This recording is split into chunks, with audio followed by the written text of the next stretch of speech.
Assalamu alaikum. My name is Darius and this is the world that was.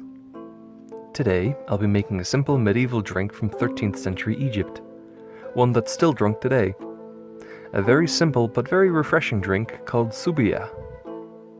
It was originally made to drink during Ramadan, a holy month of fasting in the Islamic calendar. But this drink is able to be enjoyed throughout the year. It's very simple to make and has a very nice crispness to the final drink. In any case, let's now take a look at the world that was.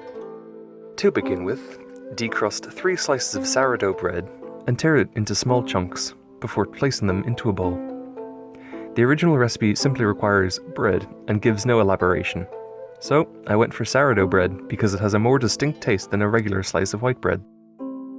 In any case, pour about 3 cups worth of water into your bowl and soak the bread. Leave this to get all soggy for about 30 minutes. After this time, your bread chunks should be saturated with water and practically falling apart. Mash everything together and strain the bread water into a container that can be easily sealed. Make sure you try and remove as many solids from the mixture as you can.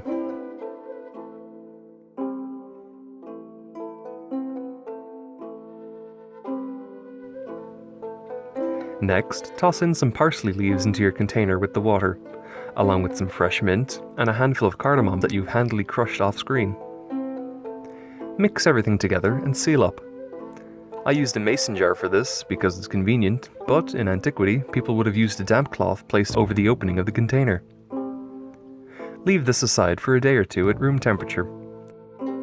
This will let the whole thing steep and let the flavours get to know each other and mingle around. When it's done steeping, pour your Subiyah through a strainer, removing the herbs, cardamom pods, and any remaining large chunks of bread. Serve up chilled with a sprig of mint and take a sip. The finished drink is cloudy and quite mild tasting, but has a very soothing background sensation. It's very light and looks a lot like lemonade. It's also a wonderful drink to have on a very warm day. The original recipe from the 13th century states that other herbs can be used to affect the final flavour, so you can of course add sprigs of fresh rosemary, thyme and even lavender to add new notes to the finished Subiyah. Other spices could have been added to affect the flavour as well.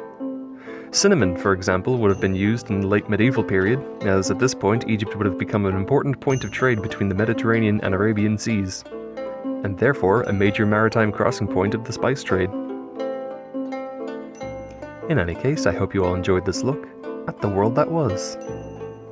If you like what you saw, please consider leaving a like on this video, or possibly even subscribing to my channel for some more ancient recipes.